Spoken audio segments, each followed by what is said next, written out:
Takže zdar z lidí, vítá vás Lipanda a vítám vás u takového menšího tutoriálku na to, jak na Fraps.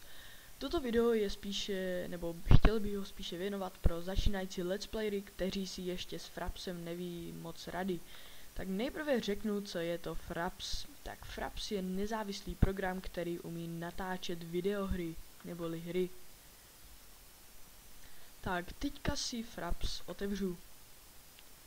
Teď nám naskočí Registration Details, to nás nebude zajímat, a tady máte takových pár kolonek, o kterých byste měli něco vědět. Tak nejprve tu máme Start Fraps Minimized. Je to to, že se vám, když zapnete Fraps natáčení, takže se vám minimalizuje. Dále je Fraps Window Always on Top. To znamená to, že vlastně v pravém dolním rohu budete mít Fraps schovaný. Potom tu máme Run Fraps when Windows starts. To znamená, že když zapnete Windows, tak se vám zapne spolu i s Frapsem. Potom tu máme ještě Monitor, Aerox Desktop a Minimize to System Tray Only. To nás moc nemusí zajímat. Necháme to radši zaplé. Tak, potom tu máme FPS. Tak, tady bych toho moc důležitého neřekl, jenom bych řekl, že tady na této straně, jak ukazuji, že se tady skrývá taková spousta těchto, nebo takový vlastně čtverec, nebo až kvádr, a tady si můžete nastavovat, kde chcete mít FPS zobrazené. Můžete mít buď tady v levém horním rohu, v levém dolním rohu, v pravém horním nebo v pravém dolním.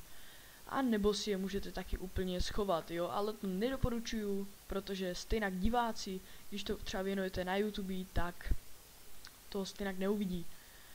Tak, potom tady máme Overall Hotkey, je to tlačítko, kterým budete spouštět vůbec nahrávání. Potom tu je Only Update Overall 1 second. Je to to, že se vám FPSka budou pravidelně každou sekundu updateovat. Tak, jdeme teď na Movies. Takže Movies. Nejprve byste měli vědět, kam videa vůbec ukládáte.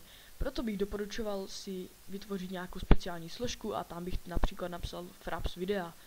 OK, a kdybyste si chtěli složku přeměnit, například Fraps vám zvolil nějakou, co nechcete, tak stačí na to jednoduše kliknout.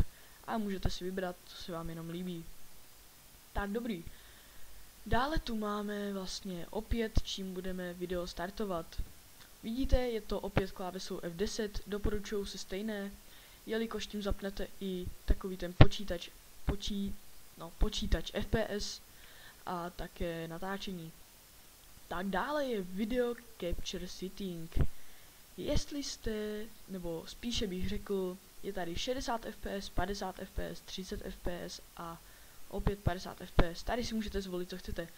Tak nejprve bych řekl, že bych nenatáčel na víc jak 30 fps. Za prvé víc to zatěžuje počítač a za druhé YouTube si to stejně převede opět do 30 fps.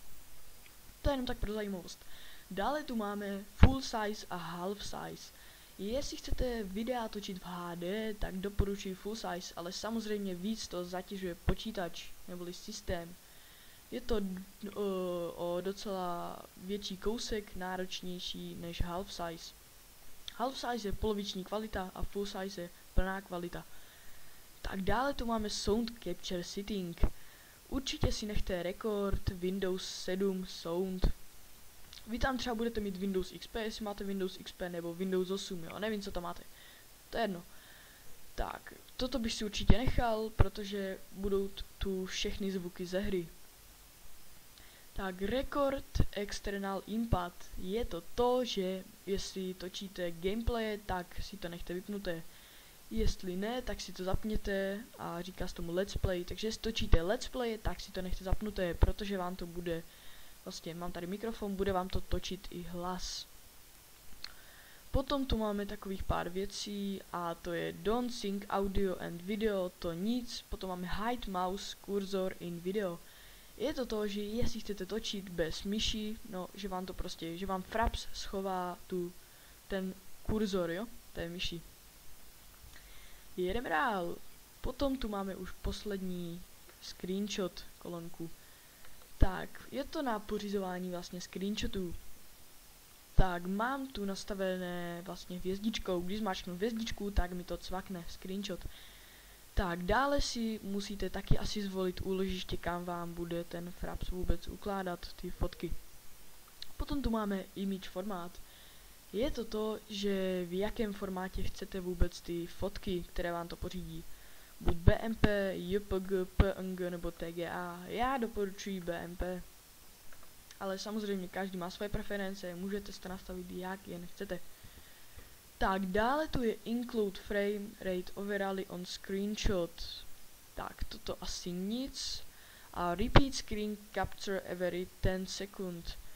Je to, že když si to takto zaškrtnete, tak vám bude Fraps každých 10 sekund pořizovat snímek. Jo, nevím, k čemu to je dobré, jakože, nevím, třeba na nějaký timelapse nebo nějaké věci prostě. Nevím, no. Takže toto bych řekl asi všecko. Já doufám, že se vám trošku tento tutoriál líbil.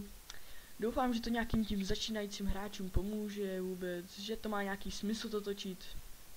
Tak jo. Tak, mně už nezbývá říct nic jinačího než ahoj a nezapomeňte například zanechat like nebo koment. Tak já s vámi loučím a čau.